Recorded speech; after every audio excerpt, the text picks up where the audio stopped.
അതിരമ്പുഴ ടൗണിലെ അപകടാവസ്ഥയിലുള്ള 3 നില കെട്ടിടം പൊളിച്ചു നീക്കാത്തതിൽ പ്രതിഷേധമുയരുന്നു. ഇത് സംബന്ധിച്ച് ജില്ലാ ദുരന്ത നിവാരണ അതോറിറ്റിക്ക് പരാതി നൽകാൻ പഞ്ചായത്ത് ഭരണസമിതി നടപടി സ്വീകരിച്ചതായി പ്രസിഡന്റ് ജോസ് അമ്പലക്കുളം പറഞ്ഞു. മഴക്കാലമായതോടെ 7 നിമിഷം നിലമ്പത്താവുന്ന അവസ്ഥയിലാണ് കെട്ടിടം. കെട്ടിടത്തിന്റെ അവശിഷ്ട ഭാഗങ്ങൾ അടിയന്തരമായി പൊളിച്ചു നീക്കണമെന്നാവശ്യപ്പെട്ട് മന്ത്രിക്കും ജില്ലാ കളക്ടർക്കും മാസങ്ങൾക്ക് മുമ്പ് പഞ്ചായത്ത് നിവേദനം നൽകിയിരുന്നു.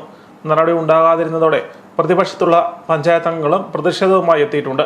കെട്ടിടത്തിന്റെ അപകടാവസ്ഥയും ദുരിത സാധ്യതയും ജില്ലാ ഭരണകൂടത്തെയും ദുരന്ത നിവാരണ അതോറിറ്റിയെയും ബോധ്യപ്പെടുത്താൻ പഞ്ചായത്ത് പ്രസിഡന്റും ഭരണസമിതിയും അനാസ്ഥ കാട്ടിയതായി പഞ്ചായത്ത് അംഗങ്ങളായ ജോഷി രഞ്ഞിൽ, ജോസ് അഞ്ജലി, സിനി ജോർജ് എന്നിവർ ആരോപിച്ചു.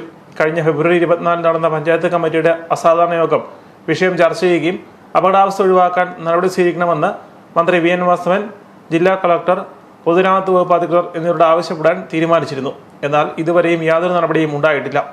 അതിരമ്പുഴയിൽ മെഡിക്കൽ കോളേജ് ഭാഗത്തേക്കുള്ള ബസ് സ്റ്റോപ്പിന് പിന്നിലാണ് ഭിത്തി മാത്രമായി കെട്ടിടാവശിഷ്ടം നിൽക്കുന്നത്. മഴ പെയ്തതോടെ കെട്ടിടം കൂടുതൽ ദുർബലാവസ്ഥയിലായി. കെട്ടിടത്തിന്റെ മുകളിലെ മൂടില്ലാത്ത വാട്ടർ ടാങ്കിൽ വെള്ളം നിറഞ്ഞാൽ ഭാരം താങ്ങാനാകാതെ കെട്ടിടം തകർന്നു വീഴുമെന്ന ആശങ്കയിലാണ് ജനങ്ങളുടെ ജീവന് ഭീഷണിയായിരിക്കുന്ന കെട്ടിടം പൊളിച്ചു നീക്കാനുള്ള നടപടികൾ ഉണ്ടാകണമെന്നും കെട്ടിടത്തിന് മുന്നിലുള്ള ബസ് സ്റ്റോപ്പും ഓട്ടോ സ്റ്റാൻഡും അടിയന്തരമായി ഇവിടെ നിന്ന് മാറ്റണമെന്നും ആവശ്യമുയർന്നിട്ടുണ്ട്.